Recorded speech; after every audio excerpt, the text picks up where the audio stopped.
Hi guys, welcome to Thursday's literacy lesson. As a starter today, I thought we can do a little kind of spellings quiz.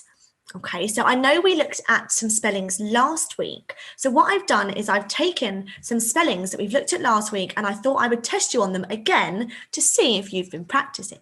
So pause this video, go and grab a pen, a pencil, a bit of paper, and I'm going to read out a spelling and I'd like you to write it down and try your best.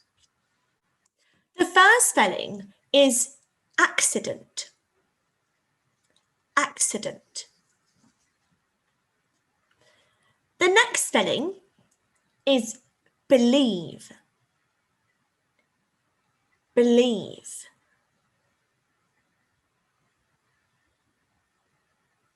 Number 3 is popular. Popular. And guys, if you need more time to write them down, just pause the video. Spelling number 4 is measure. Measure.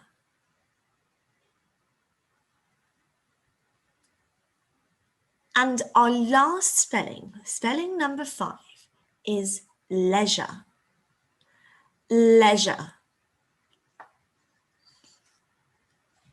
So now I'm going to show you the answers and I would like you to mark how many you got correct. Hopefully you got more correct than last week because you've been practicing. So mark your answers, total up how many you got correct. So ones that maybe you got wrong can be your target spellings. So that means you can practice them maybe every day, practice writing them out. You could do look, cover, write, things like that to help you learn these spellings. Right, moving on to our lesson today.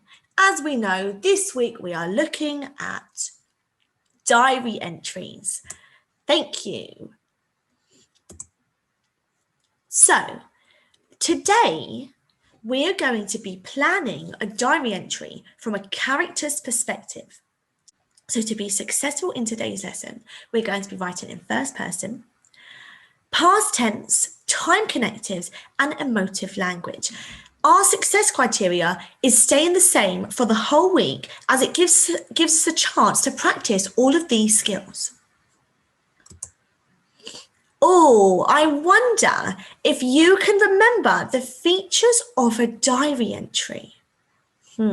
Let's have a little recap and see if we know them. So, we've got past tense, chronological order, so that would be using time connectors to help us know when something happened. Using colloquial language, which means informal, chatty language. Writing in first person, so using words such as I, we, as again, it's written in your perspective, or, you're pretending to be a character, so you're writing from their perspective. Detailed descriptions. So again, trying to use a range of adjectives and word forms. And also, if you're trying to challenge yourself, maybe you could use some figurative language too. And also self-reflections. So this includes thoughts, feelings, and opinions. As we spoke about before, a diary, is something that you go to and you write down what's happened, your thoughts, your feelings, and, it's private. It's your take on what's happened. Okay, something that you can look back to. So I'm just going to explain today's task because today we're going to be planning a diary entry. And tomorrow, you're going to be writing it. So you have chosen your character. You need to make sure you're using the same character. So if you've chosen to use Oliver Twist and you've done the thought brainstorm about Oliver Twist, you would do Oliver Twist. If you've done the Artful Dodger, you need to do the Artful Dodger. Okay, just so it's easier for you. You've had lots of practice in that character's perspective so far, so we need to keep it the same. You can use your thought brainstorm that you did on Tuesday to help you, okay? So today you are going to be filling out a sheet that looks a little bit like this. This is our diary plan sheet. There are 4 different boxes that you're going to be filling in. We've got an introduction box, events, so the things that happened, feelings, and time connectives. This is just a plan, so you don't have to write it in detail. You might just want to write it in bullet points, in little short sentences, and then tomorrow you can form them into longer sentences and paragraphs. So I'm going to show you how I have filled out this diary plan for Oliver Twist, and then you're going to have a go at filling out your own diary plan about your character, ready for writing your diary tomorrow. So for the introduction, I've put, I woke up feeling cold and hungry on the street. I thought, would I ever have somewhere warm to go to again? Can you see I've written in first person as I need to pretend to be Oliver Twist as I'm writing from his perspective? In my next box, I've detailed a couple of events that have happened. I was on the cold, lonely street, so that's the first thing that I'm going to write about. I met the Artful Dodger, and then I went to Fagin's den and met him and the boys. As you can see, I'm only writing in bullet points. I'm just planning at this stage. Tomorrow is when I will write in full sentences and paragraphs. I've included some feelings that I might be feeling: lonely, shivery, ravenous, which means really hungry, intrigued, curious.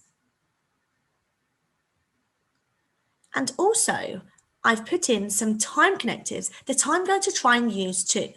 After, then, next, in the morning, okay? So have a think of how you would like to plan your diary today. Maybe you can use some details from the book. You could choose a specific part, if you're doing Oliver, it could be about an entry when he was in the workhouse, when Mr. Bumble shouted at him. It could be when he was living on the street, or it could be when he was at Fagin's den. The same for the Artful Dodger. You can choose a specific part, that's absolutely fine. Or like me, you might choose to write about more than one event in your diary entry. Of course, the more you write in your plan, the easier you're going to find it tomorrow. So before I let you go and do your tasks, I've got 2 top tips. Remember, you're writing in your character's perspective. So I, we. Second top tip is, as you're maybe planning your diary entry out, have a look at the features and see if you can include them in your plan. Have a recap in your head as well. Try your best at planning your diary entry, as this is really going to help you tomorrow. Good luck, and I'll see you tomorrow when we write our diary entry. Bye.